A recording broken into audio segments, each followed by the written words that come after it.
자, 오늘도 주님의 날을 거룩하게 구별해서 성전에서 예배하는 여러분들을 환영하고 축복합니다. 날씨가 연일 매우 더운데 성도님들 모두 이번 여름 건강에 지나시기를 주님의 이름으로 기도합니다. 우리 다 함께 본문을 읽음으로 말씀을 전하기를 원합니다. 우리 27절부터 30절까지 말씀을 읽겠습니다. 다 함께 한 목소리로 읽겠습니다. 시작. 데라의 자손은 이러합니다. 데라는 아브라함과 나홀과 하란을 낳았습니다. 하란은 롯을 낳았습니다. 하란은 아버지 데라보다 먼저 자기가 태어난 갈대아 우르에서 죽었습니다. 아브라함과 나홀은 아내를 맞아들였습니다. 아브라함의 아내는 사레이고 나홀의 아내는 밀가입니다. 밀가는 하란의 딸입니다. 하란은 밀가와 이스라의 아버지입니다. 사레는 임신을 못하여 자식이 없었습니다. 아멘. 아브라함이 하나님을 만나기 전 그의 가정에는 깊은 슬픔으로 가득 차 있었습니다. 데라에게는 아브라함 말고도 2명의 아들이 더 있었는데 나홀과 하란입니다. 그런데 삼형제 중에서 하란은 아버지 데라보다 먼저 세상을 떠났습니다. 그리고 아버지 아브라함의 아내는 사레인데 임신을 전혀 하지 못하는 여성이었죠. 데라는 당시 사람들에게 우상을 만들어서 팔았던 장사꾼이었습니다. 그는 사람들에게 우상을 팔면서 사람들에게 복과 귀신을 쫓아준다라고 소개를 했을 것입니다. 하지만 정작 데라는 자신이 팔았던 우상으로부터는 아무런 축복도 보호도 받지 못했던 것입니다. 자신의 아들은 먼저 죽었고요. 며느리는 자손을 전혀 출산하지 못하는 여성이었습니다. 데라는 아무런 말도 못하는 우상을 보면서 정말 위로를 받고 싶었을 것입니다. 진짜 복도 받고 싶었을 것입니다. 세상에는 사람들이 받고 싶어하는 복들이 참 많습니다. 그래서 그들은 그 복을 줄 수 있는 우상을 만들고 간절하게 그것들을 숭배하는 것이죠. 사람들이 복을 받을 때는 아무런 문제가 없습니다. 건강도 재물도 자녀도 다 우상이 준 것이라고 믿는 것이죠. 하지만 문제는 그들에게도 고난이 온다는 것입니다. 가난이 올 수 있고 질병도 올 수 있습니다. 그리고 사고도 당할 수 있습니다. 그래서 우상을 믿는 사람들은 고난이 왔을 때도 우상들 앞에서 간절하게 기도하는 것입니다. 하지만 그 사람들이 만든 우상은 듣거나 말하거나 응답할 수도 없기 때문에 고난을 당하고 나서야 비로소 우상의 허무한 것을 깨닫게 되는 것이죠. 그러나 참 아이러니한 것이 있습니다. 우상을 섬기는 사람들은 그것을 아는데도 불구하고 우상을 섬기는 것을 버릴 수가 없다는 것입니다. 그들의 마음에는 살아계신 하나님이 계시지 않기 때문입니다. 그래서 그들은 하나님 대신 자신들에게 복을 줄 수 있는 신이 있어야 되는데 그것이 바로 우상인 것이죠. 특별히 아브라함 당시 고대 근동의 문화는 많은 자손을 두어서 번영하는 것이 큰 축복이라고 여겨졌던 때입니다. 그런데 데라의 가족은 전혀 그렇지가 못했습니다. 자식은 아버지보다 먼저 죽었고요. 며느리는 자녀를 전혀 출산하지 못했습니다. 우상을 만들어 팔았던 데라를 보면서 사람들은 이해하기가 어려웠을 것입니다. 왜 당신은 우상에게 축복을 받지 못하는 겁니까? 당신이 만든 우상들이 그렇게 많은데 왜 보호를 받지 못합니까? 문제가 있다면요, 다른 우상을 만들어 보세요. 더 만들어 보세요. 라고 하면서 많이 물어봤을 것입니다. 하지만 데라는 그들의 질문에 대해서 아무런 대답을 해줄 수가 없었을 것입니다. 정작 자신이 만든 우상을 팔아 만들었음에도 불구하고 복은커녕 그 우상은 아무런 말도 할 수 없는 우상이었기 때문입니다. 우리 계속해서 말씀을 읽으면서 말씀을 전하기를 원하는데요. 31절과 32절 말씀을 읽겠습니다. 31절과 32절입니다. 시작.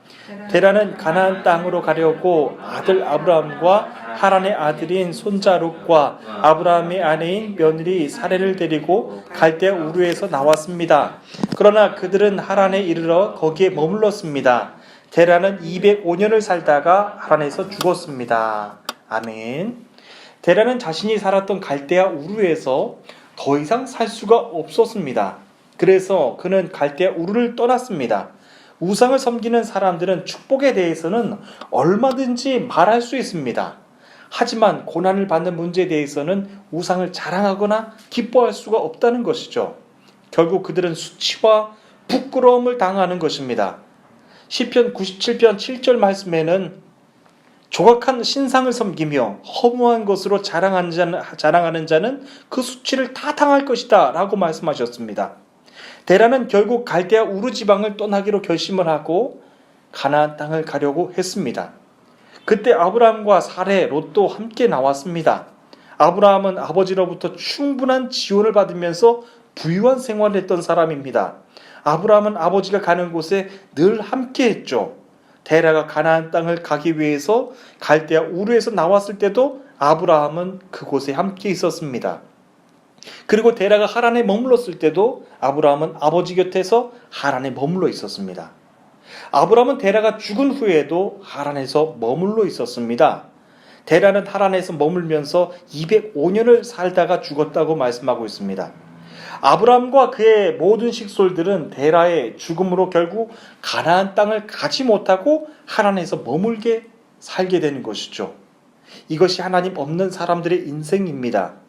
그들도 얼마든지 세상에서 축복받으면서 살 수가 있습니다. 잘 살 수 있습니다. 인생에 고난이 오면 그 고난을 피할 수도 있고요. 그리고 형통한 척 하면서 살 수도 있습니다. 부자로 살 수도 있습니다. 그렇게 살다가 늙고 병들어 죽는 것이 사람의 인생입니다. 그러나 여기에서 깨닫게 해주시는 하나님의 말씀이 있습니다. 하나님 없이 사는 사람들의 인생은 아무런 가치가 없다는 것이죠. 이사야 2장 20절 말씀에 너희는 인생을 의지하지 말라. 그의 호흡은 코에 있나니 샘할 가치가 어디 있느냐? 라고 말씀하셨습니다. 데라는 이 땅에서 205년을 살면서 우상을 만드는 일에 모든 인생을 다 보냈습니다. 허무한 것을 위해서 그의 인생을 다 보낸 것이죠. 데라는 자신의 아들 아브람을 위해서 종을 두었을 정도로 물질적으로는 굉장히 풍요로운 삶을 살았던 사람입니다. 하지만 그의 인생에 고난이 왔을 때, 그의 인생에 수치와 부끄러움을 당할 때 그는 아무것도 할 수 없었다라고 하는 것입니다. 사람들로부터 수치와 부끄러움을 다 당하고 죽는 것입니다. 데라는 그렇게 205년을 살고 죽음을 맞았습니다. 아브라함의 삶에 큰 변화가 찾아왔습니다. 앞으로 나가야 될 목적지를 잃어버린 것이죠. 그 전에 데라가 가려고 했던 가나안 땅을 아브라함은 가지 못하고 하란에서 계속해서 머물러 있는 것입니다. 아브라함이 갈대아 우르에서 나왔던 이유는 가나안 땅을 가기 위해서 나온 겁니다. 그것은 굉장한 모험인 것이죠. 모든 식솔들의 대이동이었습니다. 그런데 대이동이 아버지의 죽음 때문에 멈춰 서버린 겁니다. 결국 아브라함은 가나안 땅을 가지 못하고 하란 땅에서 계속 머물러 있었던 것입니다. 그랬던 아브라함의 삶엔 큰 변화가 찾아옵니다. 그것은 말씀하시고 응답하시는 여호와 하나님을 만나는 것이죠. 이어서 12장 1절부터 3절까지 있는 말씀을 여러분과 함께 말씀을 읽겠습니다. 12장 1절부터 3절까지 있는 말씀을 다 함께 읽겠습니다. 시작. 여호와께서 아브라함에게 말씀하셨습니다. 내 나라와 친척과 내 아비의 집을 떠나 내가 너에게 보여줄 땅으로 가라. 내가 너를 큰 나라를 만들어주고 너에게 복을 주어 너의 이름을 빛나게 할 것이다. 너는 다른 사람에게 복이 될 것이다.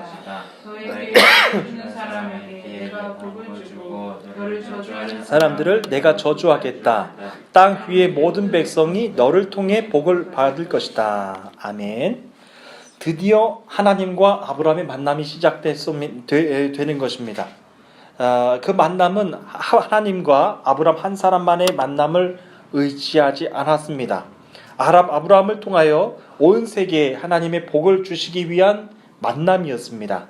하나님은 아브라함을 만나셨고 그리고 또 지금 계신 여러분들도 만나셨습니다. 하나님은 아브라함에게 복을 주셨고 또 지금 이곳에 계신 여러분들에게도 같은 복을 주시는 것입니다. 아브라함은 온 세계 축복의 통로가 되었습니다. 아브라함을 통해서 그의 가족이 복을 받고 아브라함을 통해서 그의 가족이 가는 곳마다 하나님께서 주신 복이 확장되어 나갔습니다. 아브라함의 하나님이 이제는 이삭의 하나님도 되시고 이삭의 하나님은 이제 야곱의 하나님도 되시고 요셉의 하나님도 되시기도 하는 것입니다. 이제 아브라함의 하나님은 이제 여러분들의 하나님이 되시는 것이죠. 하나님은 아브라함과 첫 만남에서 말씀을 통해서 만나셨습니다. 하나님께서 말씀하신다라고 하는 것은 들으신다라고 하는 의미가 있습니다.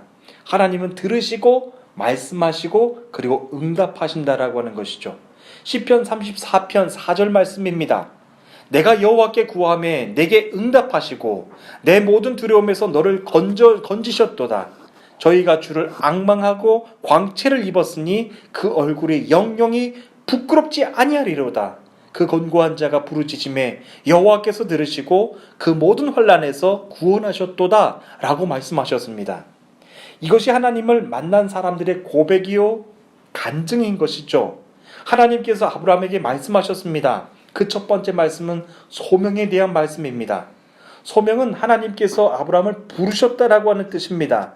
내 나라와 내 친척과 내 아비의 집을 떠나서 내가 너에게 보여줄 땅으로 가라 라고 하는 것이 하나님의 부르심이었습니다. 지금까지 아브라함은 데라가 가는 곳만 따라다녔습니다. 데라가 하는 것들만 했습니다. 하지만 그것은 진짜 비전이 아닙니다. 그 사람이 죽으면 그 비전도 함께 사라지는 것이기 때문에 그렇습니다. 하나님은 아브라함을 부르셨고요. 진짜 하나님의 비전을 아브라함에게 보여주신 것입니다. 하나님께서 아브라함에게 주셨던 두 번째 말씀을 기억하시지요? 축복의 말씀이었습니다. 내가 너를 큰 나라를 만들어주고 너에게 복을 주어 너의 이름을 창대하게 하리라. 빛나게 할 것이다 라고 하는 말씀이었습니다. 여러분, 아무리 큰 비전을 본다고 하더라도 축복을 뒷받침하지 못하면 그 비전은 굉장히 어려운 꿈이 되는 것입니다. 일장몽이 되는 것이죠. 요셉은 꿈쟁이라고 하는 별명이 있을 정도로 꿈을 참 많이 꾸었습니다. 모든 사람들이 다 비웃었습니다. 그런데 그 꿈을 보면 하나님께서 계속해서 그의 꿈을 뒷받침해 주시며 나가는 것이죠. 그리고 그 꿈을 끝까지 다 이루어 주시는 것입니다. 여러분, 하나님이 주시는 그 큰 비전이 여러분들에게도 마지막까지 다 이루시고 여러분들을 통하여서 그 이름을 창대하게 하실 줄로 믿습니다.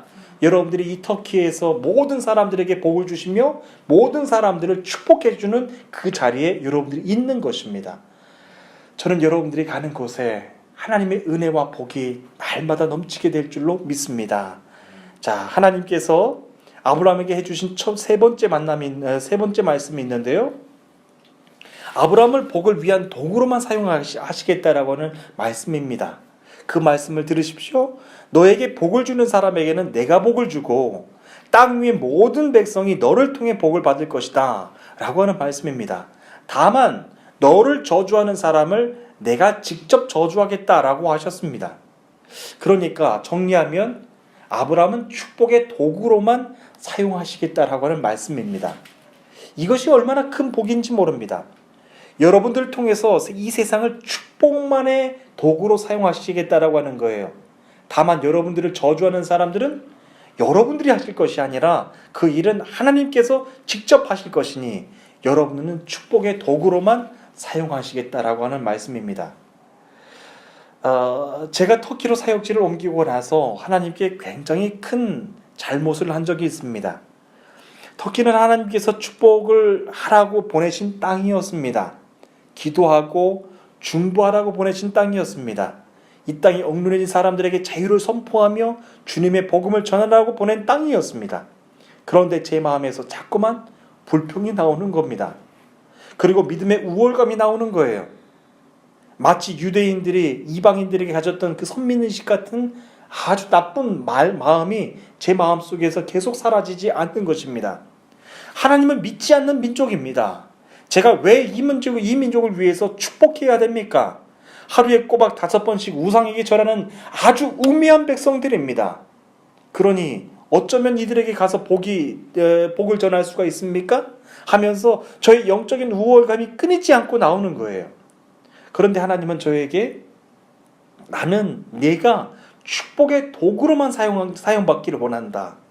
이 땅을 심판하고 저주하는 것은 내가 할 것이니 너는 복을 전해주거라 라는 말씀을 주셨어요. 그렇습니다. 하나님이 가라고 하신 이곳에서 무슬림들을 위해서 중보하지 못하고 마음에서 하나둘씩 불평이 나오고 믿음의 우월감이 들기 시작하면요, 어느 순간부터는 여러분들이 하나님의 자리에서 이들을 심판하고 있는 거예요. 여러분, 그 모습 또한 하나님께서 얼마나 교만한지 몰라요. 그렇기 때문에 여러분들이 이들을 대할 때, 그리고 이곳에 있는 한인들을 대할 때 믿음의 우월감으로 대해서는 절대로 안 된다라고 하는 것입니다. 여러분들은 언제까지나 축복의 도구로만 사용받기를 원하신다라고 하는 것입니다. 저는 여러분들이 무슬림들을 만날 때도, 현지인 크리스찬들을 만날 때도, 한인들을 만날 때도 축복의 도구로만 사용받으시는 거룩한 삶이 되시기를 간절히 축복합니다. 여러분들이 가는 곳마다 하나님의 은혜를 전해 주십시오. 하나님의 복을 전해 주십시오. 그것이 하나님께서 여러분들을 세상에 보내신 이유라고 하는 것입니다. 자, 이제 마지막으로 4절과 5절에 있는 말씀을 다 함께 읽겠습니다. 4절과 5절 말씀입니다. 읽겠습니다. 시작. 여호와께서 말씀하신 대로 하란을 떠났습니다. 롯도 아브라함과 함께 떠났습니다. 그때 아브라함 나이는 73살이었습니다. 아브라함의 아내 사레와 조카 롯과 그들의 모든 재산을 가지고 나갔습니다. 그들은 또 하란에서 얻은 종들도 모두 데리고 갔습니다. 가나안 땅으로 가기 위해 하란을 떠난 그들은 마침내 가나안 땅에 들어갔습니다. 아멘. 이제 아브라함은 여호와께서 말씀하신 대로 하란을 떠납니다. 가나안 땅을 가기 위해서였습니다. 가나안 땅은 먼저 데라가 가려고 했던 땅이었습니다. 하지만 데라가 죽자 가나안은 갈 수 없는 땅이 되어버렸죠. 세상의 일이든 하나님의 일이든 하나님의 부르심이 없이 일하는 것은 한순간도 목적지를 잃어버릴 수도 있다라고 하는 것을 말씀하는 것입니다. 여러분 기억하십시오.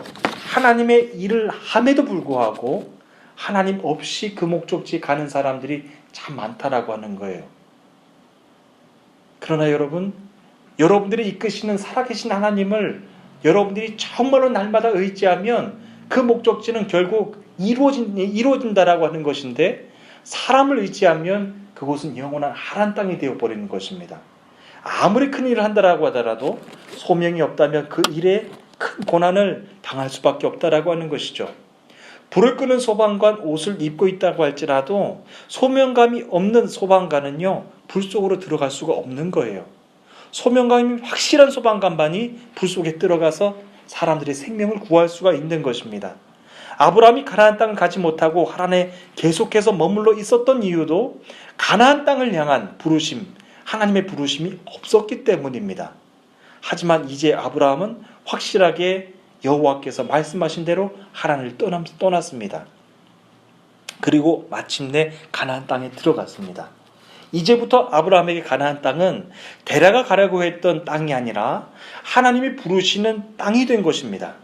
이제부터 아브라함은 데라가 섬겼던 우상의 힘으로 가는 것이 아니라 살아계신 하나님의 말씀을 가지고 거룩한 땅으로 나가는 거예요. 지난 한 주간 동안 터키 명절, 우리 대명절 쿠르반 바이람이라서 우리는 이번에도 무슬림 이웃들과 한국 참전용사 어르신들을 뵙고 인사를 드렸습니다. 벌써 몇 해째 이렇게 찾아뵙고 인사를 드리는 것을 알고 계시기 때문에 이번에도 명절이 시작되면서 우리 참전용사들은 우리를 기다리고 계셨어요. 그런데 이번 명절에는 유독 편찮으신 분들이 많아 보였습니다. 먼저는 우리가 살고 있는 건물 우리 네부자트 할아버지를 뵙고 인사를 드렸는데요. 할아버지는 최근 건강이 많이 안 좋아지셔서 병원에서 20일 동안 입원했다가 명절에 맞춰 퇴원하셨다라고 했습니다. 과거에 우리 심장 스텐트 수술을 받으셨는데 몇 달 사이에 벌써 3번이나 입원하고 퇴원하셨을 정도로 건강이 많이 안 좋아지셨습니다. 우리 네부자트 할아버지는 명절 인사를 온 우리들을 기쁘게 맞아주셨지만 기력이 없어 보이셨습니다. 저는 무슬림 할아버지의 손을 꽉 잡아드리면서 이번에도 주님의 이름으로 그 영혼을 구원의 길로 인도해달라고 간절하게 기도했습니다. 오래 머무를 수가 없었습니다. 그래서 바로 나와서 그 다음 참전용사가 기다리고 계시는 우리 대구로 방문을 했습니다. 어찌나 반갑게 맞아주시는지 그들의 섬김이 너무나도 감사했습니다. 이번 명절에는 우리 지난번 동규 100일장 대회에서 만났던 경찰 공무원이 자기 아버지도 한국전쟁 참전 용사인데 한국인인 우리를 보고 와주었으면 고맙겠다라고 해서 이번에 그분을 기억하고 찾아뵀습니다. 하나님께서 우리가 만나야 될 영혼들을 계속해서 더해주시는 줄로 믿고 감사한 마음으로 그분을 찾아뵀습니다. 그런데 그분의 아버지는 우리를 보시고서는 계속해서 다른 말씀을 하셨습니다. 그의 아들의 말로는 1년 전부터 이렇게 소통이 어려워졌다고 하셨는데 저는 더 늦기 전에 그분을 뵙고 감사의 마음을 전할 수가 있어서 얼마나 감사했는지 모릅니다. 저는 그분의 손도 꽉 잡아드리면서 그분의 영혼 구원을 위하여서 그 순간 기도했습니다. 여러분, 그렇습니다. 여러분들이 서 계신 이곳이 100% 우상의 땅이라고 할지라도 믿음의 사람 한 사람이 중요합니다. 그 믿음의 사람 한 사람을 통해서 하나님이 주신 진짜 은혜와 복을 전할 수가 있는 것이기 때문에 그런 것입니다. 저는 이번 만남을 통하여서도 이 땅의 무슬림들의 영혼을 위로해 주며 이 땅에 정말로 하나님의 복음을 알지 못하는 사람들에게 우리의 그 향기를 전한 그 일에 대해서 얼마나 하나님께 감사드렸는지 모릅니다. 저는 여러분들로 하여금 터키 우리 토르발루 이 도시가 하나님이 지켜주시며 하나님이 직접 택하여 주시는 복으로만 가득 찬 도시로 세워가게 될 줄로 믿습니다. 온전히 복의 도구로만 사용받으십시오. 예수 그리스도의 십자가의 구원을 전하는 도구로만 여러분들이 쓰임받는 그런 거룩한 인생이 되실 줄로 믿습니다. 우리 다 함께 기도하시겠습니다.